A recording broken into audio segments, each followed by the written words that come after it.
Hey folks, got you looking down a little bit while I was starting to tear this apart. Just go through a little bit of a review, I guess, with this saw that I got that I use now as primarily my slabbing saw for my Alaskan and everything. Um, so it's a Holzfforma G3120. So basically it's the clone of the Husky 3120. And so far I've ran probably close to 20 tanks through it, doing slabbing and everything, and boy, really like it for slabbing. Tons of power to be able to pull through and stuff, and not really sitting there dealing with some leg issues or anything like that. You can get cutting and get your slabs done without having to really put a lot of constant heat and time running full throttle on the saw. This is getting it cut a lot faster and a lot easier. So definitely love it for that reason and everything. I really like a lot for the about this saw. But talk about the downside that I'm having with it right now. And one of the things with this saw is it has a worm gear, obviously, for running its running the oiler pump and all that stuff. And the issue I had is that worm gear, it's a brass worm gear, stripped out about 9 tanks ago. So okay, cool. I had a replacement come, looking for basically replacement there. So Holzfforma has worm gears, $10 a piece. And I was like, well, that one's stripped out, so let's find something better. And so I found a version that was a, shoot, oh, that's right. Pop this off. Now you see me struggle to get this actually off while I'm talking to you at the same time. And there it goes. Starting to get it. All of a sudden, there we go. Yeah, you can see how much got a little bit of cleanup to do there too with it. But Holzfforma had, they're $10 each, brass worm gears and that's what it is. And that one straight out. So I found one that was made by Proline, which I thought, oh, cool, I'll try that one. That one here now after 9 tanks looks to be potentially stripped out or something here. See if it's the same issue. So that's what I'm kind of digging into here and finding out. But again, outside of that being a problem, which yes, some folks would be like, that's a pretty big problem, you know. How are you going to keep getting oil back in? Well, with slabbing, I can always put an external oiler on it that hangs on the Alaskan and solves that issue. So not really a big deal for me, but if you're like using it for other stuff and not able to do that, then obviously, yeah, that's going to be a problem for it. So just running a steel 12 bar on a 12 millimeter bar, so that's why I got an adapter for it to fit on here, because this is a Husky 9 millimeter bar mount. So that's what you see there. But going back to that worm gear, it's kind of like, well, shoot, what the heck? So not sure, you know, if it's just the flat out design or what with it, but that seems to be happening. 9 to 10 tanks of fuel run through before it strips out. I guess I got 2 things I'm looking at behind that. Fine, get the cheap Holzfforma ones to put in, and every tank, 10 tanks or so, put a new one in, whatever. Again, using external, not a big deal, I think, in all that regard. Or just flat out give up on it, remove the worm gear, and just fully use the external when I'm slabbing. Kind of seeing here.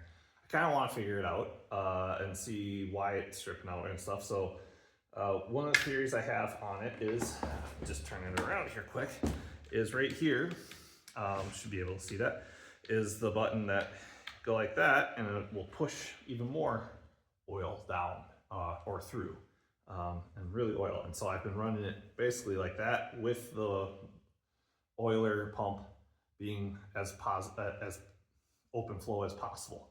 So I'm curious if leaving it wide open like this on the high setting, if that's causing the issue. So now I'm gonna try it. I have an OEM, actual Husky says OEM, oiler worm gear for this from a Husky 3120.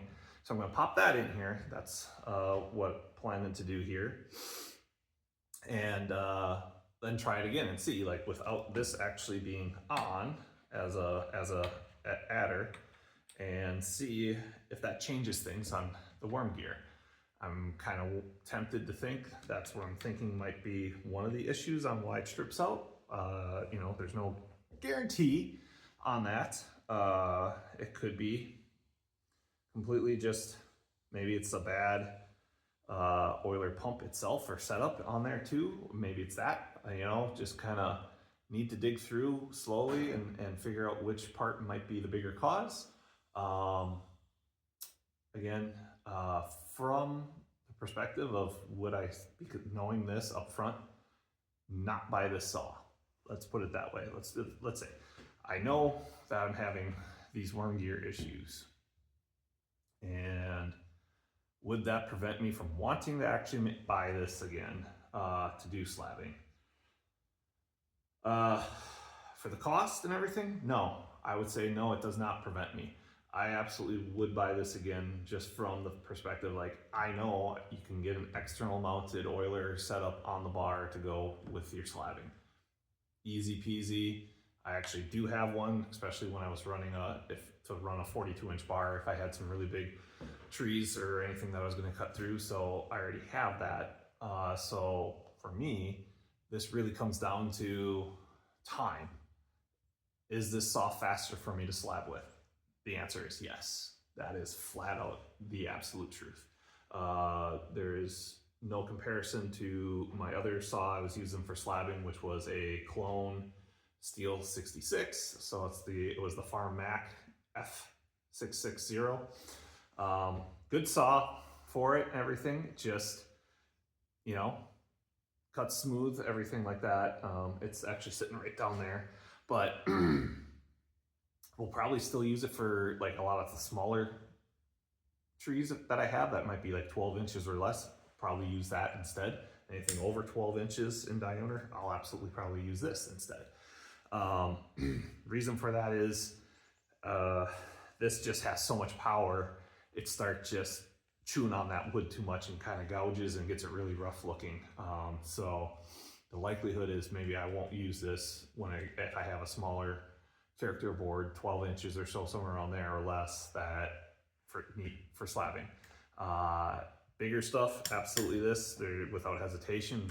This is what I'm reaching for, and this is what I'm going to do the work with. I'm actually, even at this point, basically no modifications on it. I actually put an 8-pin sprocket on there for 3/8 chains, and boy, that still pulls it easy peasy through 20-inch wood slabbing. So that's the reason why. Can get that bar to really move and stuff like that. So it's absolutely worth it from that perspective of actually doing the slabbing perspective. And so when I look at everything, is this a little nuance inconvenience? Yeah, but I can bypass it completely if I choose. Right now I'm choosing to try and figure it out a little bit more and tinker it with it. So with that, I'm gonna kind of maybe stop this video as kind of a review thing and just start really getting this broke down and getting that cleaned up, because there's gonna be slivers and all that stuff. Maybe I'll turn you guys back on if I find something different, and it might be a different cause, but the likelihood is that what I'll do is turn it on for you guys and look at the difference of what it looks like stripped out, that worm gear, And when I find my OEM one here that I'm going to slap in and show you the difference and zoom in on that. So let's just pause you for now. All right, I'm going to bring you guys back in here. Kind of, it's a different change of opinion here a little bit.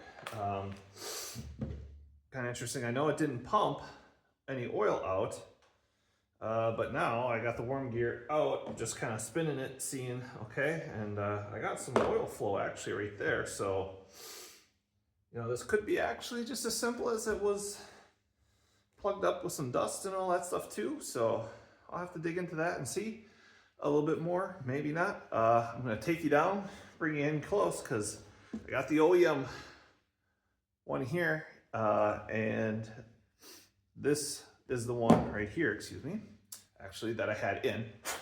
That was the, I believe it's Proline, and it's not stripped out at all. I don't see any actual damage on it. So what's the cause? Why did it stop oiling then, unlike the other one where the worm gear completely stripped out? Great question. A mystery. I'm gonna put this back together with that Proline one back in here because it's obviously still in good shape and can be used. So awesome there. So nice product there, Proline. It looks like for this. It looks to be holding up. Just definitely hold it up. Is held up longer than the original Holzfforma one in it. So definitely gotta say, there you go. There's a good switcheroo for it, rather than getting the Holzfforma. Again, price is different. Almost, I think this one was double this Proline than the Holzfforma cheap ones. OEM, I think this one was closer to 50 bucks. I bought that just to be safe. But right now, definitely like this. So now it's more of put this back together, maybe get that cleaned out a little bit. Maybe is that the change? And because it got a little filled up, and so the gears weren't actually fully touching in there for some reason. So that's what it kind of looked like a little bit, maybe. You know, just might get dirty and need some cleaning out. So who knows? I'm gonna put it back together, start it up, see if it actually starts pumping again quick.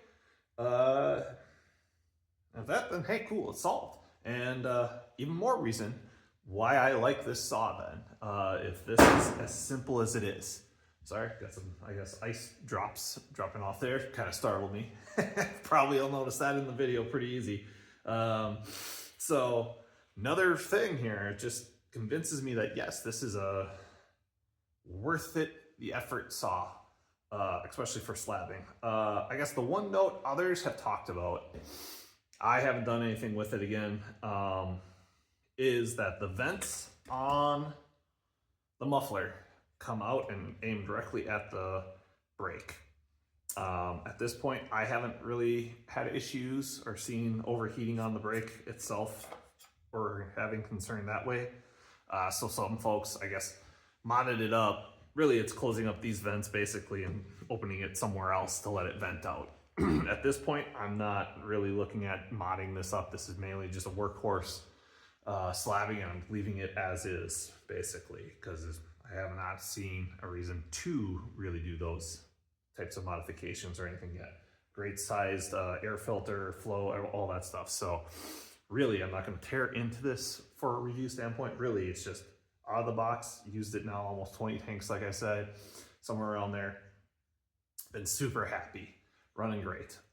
So I wish I would have kept the other one that did strip out so I could have showed you what it was exactly. It was, I mean, it would have been 0 threads left there. There was nothing, and it was just slivers of it, just of the threading, just pulled up down inside the worm gear area here. So just gonna slap this back together to get it cleaned out of there a little bit more. Put you guys on pause then, kind of put this back together, just see if this thing's actually pumping oil when it gets started, and kind of do another recap after that and see what happens.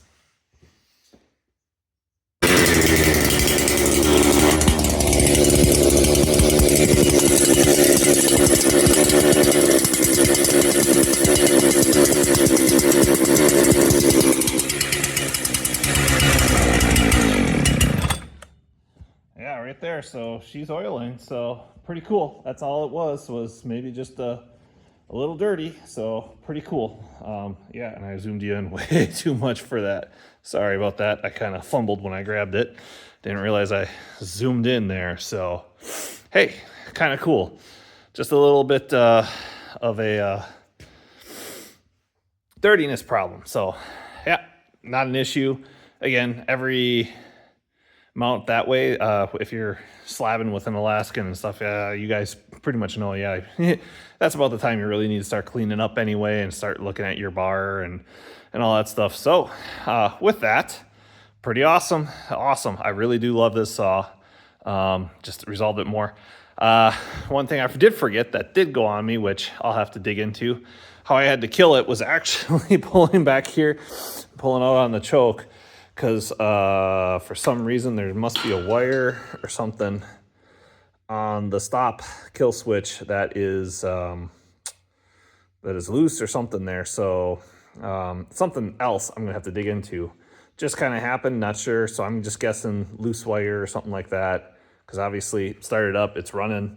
Nothing else is actually being affected, so it's just likely that. So overall, again, more than happy with the saw.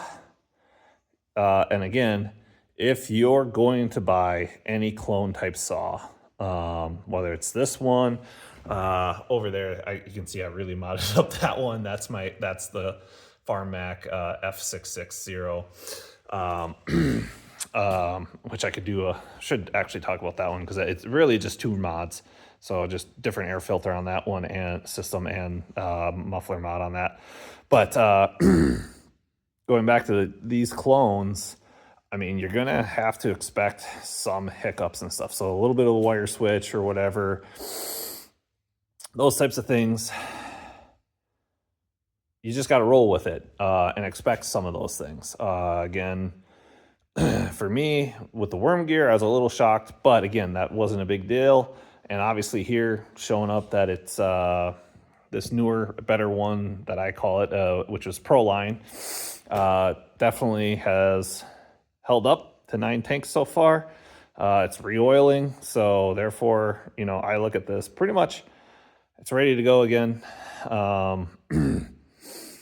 Yeah, so cool, super happy with it. Hope you guys find this useful. If there's something more specific as a question, feel free. I'll dive into it with if it's simply to be able to reply, or maybe dig in, show you under the hood a little bit more. I really haven't dug much into the hood of this one, just simply for the fact that I needed to mess with it. But you got something where it makes sense that you got the question, I'll film it and show it, whatever, if it helps you figure out if you want to buy that or not buy it. Same thing, if you're curious about my other clone that I got, those are my 2 Huskies, or not, excuse me, Huskies, the Echoes. Don't know why I call them Huskies. Funny. So you got questions? Hey, yeah, no problem. I'll answer them, whether it's video, text, or messages or comments, whatever. So find it useful. I enjoy it. Good saw, good working saw.